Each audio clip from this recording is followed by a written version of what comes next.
வணக்கம் நண்பர்களே, இது உங்கள் கதை சொல்லும் காதை யூடியூப் சேனல். உங்கள் மனதில் கேட்கும் குரல். இன்னைக்கு கதைக்குள்ள போகலாமா? இந்த கதையின் தலைப்பு ஆதித்யனின் காதல் கிளி, பாகம் 2. வெண்மையான மலைச்சாரலில் ஒரு அழகான வார்த்தை. அந்த நாள் காலை ஆதித்யா வழக்கம் போல் அவளுக்கு காஃபி ஒன்று வாங்கி கொண்டுதான் வந்தான். அவள் இருக்கை காலியாக இருந்தது. அவளது மேசையும் வெற்றிடமாக இருந்தது. அவனது மனம் போல். அவளது டேபிள் டிராயரை திறந்தபோது அவள் எப்போதும் கவிதை எழுதும் நோட்புக் மட்டும் அங்கே இருந்தது. அதை எடுத்து அவன் வாசிக்கிறான். அதில் ஒரு வாக்கியத்தை வாசித்த பின் அடுத்தடுத்து பக்கங்களை புரட்டுகிறான். 2ஆம் பக்கம் இருந்தது. சில வார்த்தைகள் கதையாக விளங்கும் முன் சில உணர்வுகள் தகர்வாக துளைக்க தொடங்கும். அந்த இடம்தான் எனது முடிவு. அடுத்த பக்கம் திருப்புகிறான். நாளை நான் வரமாட்டேன், ஏனெனில் இந்த இடம் என்னை அதிகம் புண்படுத்த ஆரம்பித்து விட்டது. அவளை காணாத அந்த காலை அவனது காதலையும் மனதையும் இழந்து விட்டது போல் அதிர்ச்சி அடைந்தான் ஆதித்யா. அந்த நேரம்தான் அவனது மொபைலுக்கு ஒரு மெசேஜ் வந்தது. நிவேதாவிடம் இருந்துதான். நான் ஊருக்கு போறேன், ஏன் அப்பா அம்மா வீட்டுக்கு. என் சிச்சுவேஷன் அப்படி, புரிஞ்சுப்பீங்கன்னு நினைக்கிறேன். எதுவும் வரி பண்ணிக்காதீங்க. All the best for your future, bye. அவள் அனுப்பிய அந்த பாய் நம்ப முடியாத அளவுக்கு அவன் இதயத்தை ஈட்டி கொண்டு துளைத்தது போல் வலியை உணர்ந்தான். அந்த நாள் மாலை ஒர்க் நெஸ்டில் அந்த மேனேஜர் அறிவித்தது போல் கிரியேட்டிவ் வேர்ல்ட் டே நடந்து கொண்டிருந்தது. ஆதித்யா யாரிடமும் பேசவில்லை.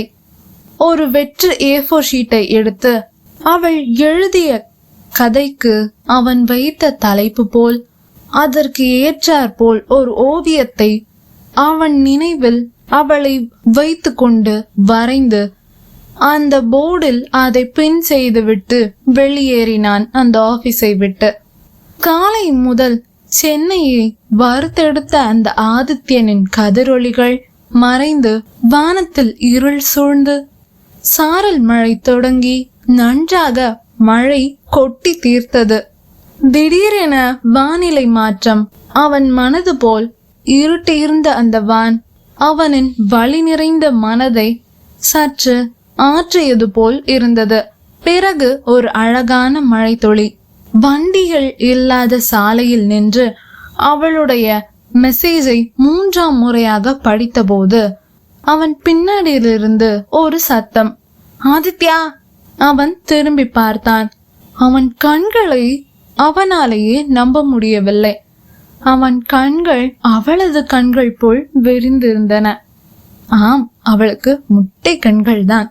ஆம், நிவேதா தான் அங்கு நின்று கொண்டிருந்தாள்.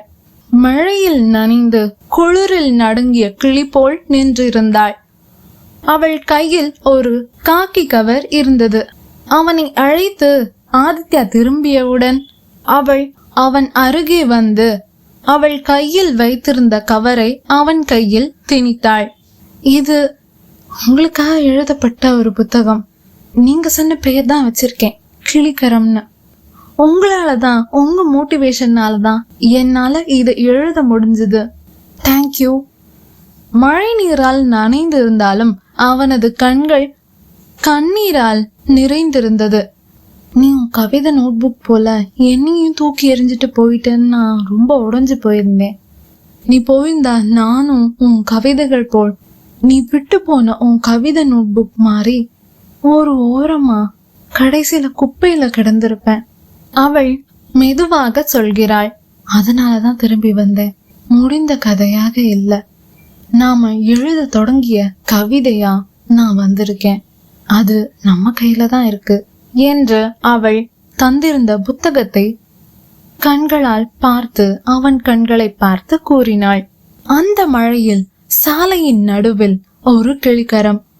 ஆதித்யனின் காதல் கிளியாய் அவள் அவன் விரல்களோடு விரல் கோர்த்து ஒரு பூங்காற்று போல் வானில் பறந்தார்கள். வானில் பறந்தன அவர்களின் காதல். ஒரு நோட்புக்கில் ஆரம்பித்த காதல் ஒரு தலைப்பால் மலர்ந்து ஆதித்யனின் காதல் மழையில் நனைந்தாள் அந்த கிளிப்பாவை அவள். ஒரு வார்த்தையில் பிறந்தது அவர்களின் காதல். உண்மையில் நிவேதா அன்று நாள் காலை அவள் கவிதைகளை புத்தகமாக பதிப்பிக்க கொடுத்திருந்த அந்த ஆபீஸிற்கு தான் சென்றிருந்தாள். அவர்கள் பதிப்பித்து முதல் காப்பியை அவளிடம் கொடுத்தார்கள். அதை வாங்கி கொண்டவள் அவள் எழுத்தாளராக வேண்டும் என்று நினைத்த கனவின் வானில் ஏணி போல் ஏற்றிவிட்ட ஆதித்யனை தேடிதான் அந்த கிளிப்பாவை அவள் பறந்து வந்திருந்தாள். அவள் நினைத்தது போலவே அவனுக்கு சர்ப்ரைஸ் கொடுக்க நினைத்தவள் அவனை உடைத்து விட்டோம் என்று அறியாமல் அவனிடமே பதிப்பாகி வெளிவந்த அந்த புத்தகத்தை பரிசாக கொடுத்தாள். அன்று நாள் முழுவதும் மீண்டும் அவன் வாழ்க்கை சூனியமானது போல் இருந்தவன் அவளை பார்த்தவுடன் ஆதித்யனின் கதிர்கள் போல் அந்த இருண்ட மழை மேகத்தின் இடையில் அவன் முகம் மலர்ந்தது. என்னமோ உண்மைதான். இந்த கதை உங்களுக்கு பிடிச்சிருக்கும் நான் நினைக்கிறேன். இது ஒரு சிறிய தொடர்கதை தான். அவர்கள் காதல் அந்த மழையில் மலர்ந்து விட்டது. நன்றி.